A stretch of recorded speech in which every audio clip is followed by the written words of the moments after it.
चलें जी, आज हम जो है डिस्कस करेंगे केटामीन के बारे में। एक मैं जनरल ओवरव्यू दूंगा आपको, जिससे आप इजीली इसको समझ पाएंगे, लिख पाएंगे, ठीक है। और एक पिक्चर भी मैंने आपके लिए जो है बनाई है स्क्रीन पे, इसको एक बार आप पढ़ लें तो आपके लिए समझना बहुत ईजी हो जाएगा। तो बगैर वक्त ज़ाया किए जो है ना हम पढ़ते हैं, समझते हैं इसको, ठीक है। केटामीन बेसिकली क्या होता है? केटामीन इज़ बेसिकली इंडक्शन एजेंट, ठीक है। रैपिड एनेस्थीसिया स्टार्ट करने के लिए इसको हम यूज़ करते हैं। रैपिड एनेस्थीसिया में यूज़ होता है। इंडक्शन एजेंट है, बेसिकली मेंटेनेंस ऑफ एनेस्थीसिया करता है, स्पेशली इन शॉर्ट प्रोसीजर में, ठीक है। अब इसके अलावा इमरजेंसी सर्जरीज़ में, हाइपरटेंसिव पेशेंट, ट्रोमा के पेशेंट हो, उन कंडीशन में भी यूज़ होता है।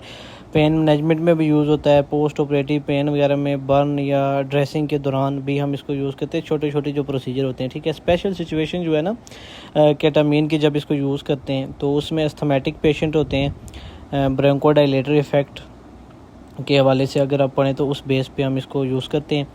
और पीडियाट्रिक एनेस्थीसिया में केटामीन को ही फर्स्ट प्रायोरिटी पे यूज़ किया जाता है। एंड इसके अलावा एक और कंडीशन है, patient with high risk of hypotension का ज़्यादा रिस्क हो तो उसमें भी जो है ना केटामीन को यूज़ किया। तो इसका एक शॉर्ट सा मैकेनिज्म ऑफ एक्शन होता है, जो है निम्डा रिसेप्टर एज एगोनिस्ट जो है ना ब्लॉक करते हैं एक्साइटरी न्यूरोट्रांसमीटर को, ठीक है।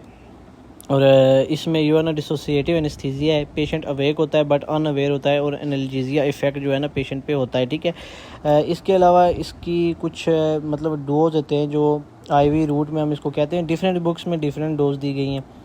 अब इंडक्शन के लिए 1 to 2 mg पर kg आईवी, मेंटेनेंस के लिए 0.05 to 1 mg पर kg, ठीक है, आईवी रिपीट इन्फ्यूजन। और एनाल्जेसिया के लिए 0.25 to 0.5 mg kg, ठीक है।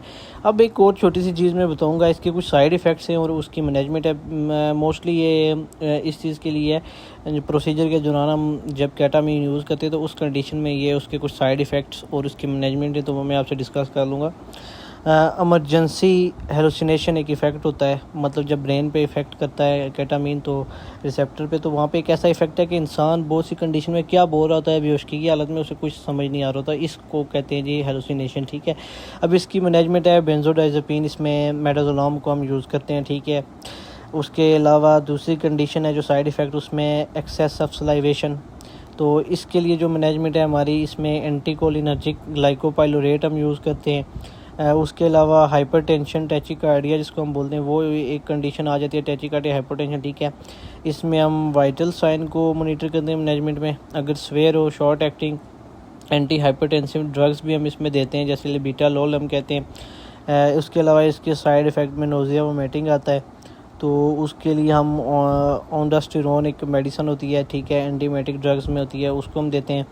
और लैरिंजोस्पाज्म, एयरवे ऑब्स्ट्रक्शन होती है एक साइड इफ़ेक्ट, ये बहुत कॉमन साइड इफ़ेक्ट है, ठीक है, इसके लिए सक्शन। और उसके अलावा जॉज के थ्रस्ट, पॉजिटिव प्रेशर या वेंटिलेशन, ऑक्सीजन वगैरह, इंटूबेशन भी हम कर सकते हैं अगर ज़्यादा ज़रूरत पड़े, ठीक है। ये कुछ साइड इफ़ेक्ट होते हैं, और मोस्टली जो साइड इफ़ेक्ट केटामीन के होते हैं वो होते हैं ओवरडोज की वजह से, ठीक है।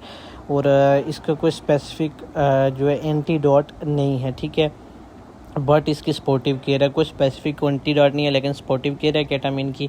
तो ये था एक शॉर्ट सा ओवरव्यू। बाकी मैंने आपके लिए एक पिक्चर बनाई है, उसमें लिखा है, एक बार आप उसको पढ़ लें, आपके लिए समझना बहुत ईजी हो जाएगा। केटामीन एक बहुत ईजी टॉपिक है, लेकिन प्रैक्टिकल में, क्लिनिकल में ये बहुत डिफ़िकल्ट होता है, पढ़ने समझने में ईजी है। तो चलें, मज़ीद इस तरह की शॉर्ट और इंटरेस्टिंग वीडियो के लिए चैनल को सब्सक्राइब कर दें। Thank you very much.